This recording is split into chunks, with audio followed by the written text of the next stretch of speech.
Mga palangga, para po sa mga bago po nating followers, reveal po muna natin itong ating Pilipit Donut recipe para po ay sila din ay kumita. Yes mga palangga, 1 kilo lang po ito na harina. Ito na po kadami yung magagawa natin. Kaya umpisahan na po natin. So dito sa ating mixing bowl, pagsamasamahin po natin yung mga ingredients po natin dito sa ating Pilipit Donut. 1 cup sugar, 1 tablespoon rock salt at 1 pirasong large na itlog. 1/4 cup mantika, 1 tablespoon na vanilla at 2 cups na tubig. And then, tunawin lang muna natin yung ating mga dry ingredients bago po natin dito ilagay yung ating first class flour. Mas maganda dito gamitin yung ating first class flour or bread flour kasi marami po siyang aabutin. Kung wala naman talaga kayong bread flour or yung first class flour ay pwede na lang yung all-purpose flour. At maglagay lang po ako dito ng 1 tablespoon ng yes at 1 teaspoon ng bread improver. Yung ating bread improver dito mga palangga ay optional na lang po kasi karamihan po sa inyo ay wala pong bread improver. Okay na lang po na hindi na kayo maglagay ng bread improver. At dito sa ating dough ay maglagay po tayo ng 3/4 cup na margarine. Yung ating tubig dito sa ating dough mga palangga ay tansyahin lang po natin kasi hindi po tayo magkapareho ng brand ng first class flour na ginamit po natin. Noong wala pa akong dough roller ay minasa ko lang man ito ng mano-mano. Kayo mga palangga, pag wala din kayong dough roller ay pwede talaga na masahin nyo lang po ito ng mano-mano. Basta masahin nyo lang ng mabuti para makinis po yung ating dough at nang maganda din ang alsa ng ating dough.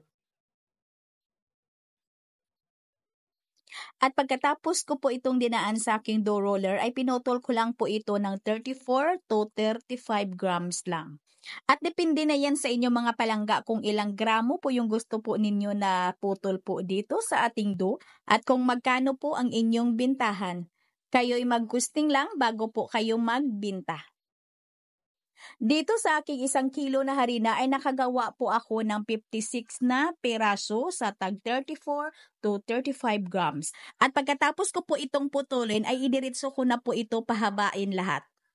Yung putol po natin na 34 to 35 grams mga palangga ay medyo malaki na po ito. Kaya ang bintahan po dito ay nasa 6 to 8 pesos yung isa.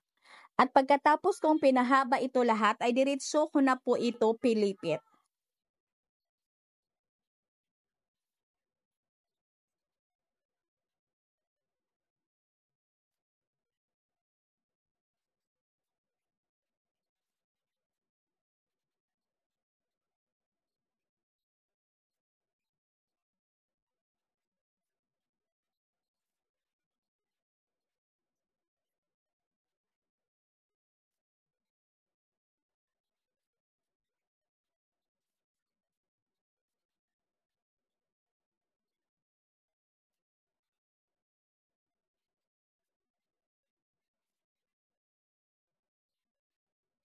At pagkatapos ay salansan lang po natin ito. Yung ating plancha ay pwede nating magdasa lang po tayo dito ng harina para hindi dumikit yung ating dough. At pwede din na banyahan natin ng shortening or margarine yung ating plancha. At pagkatapos ay paalsahin lang natin ito ng 2 hanggang 3 oras at depende din yan sa ating room temperature. At depende din sa brand ng ating yes na ginamit. Pwede natin takpan itong ating mga dough habang nag-proofing po tayo. Kung mahangin po ang inyong area, takpan po ninyo yung inyong dough para hindi mahanginan.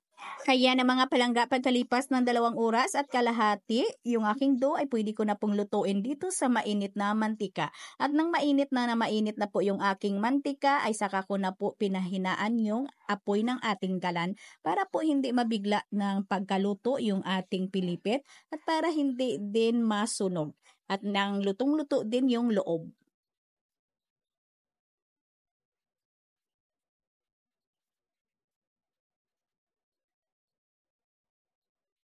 Ayan na mga palangga yung ating finished product. Ayan na po yung ating pilipit.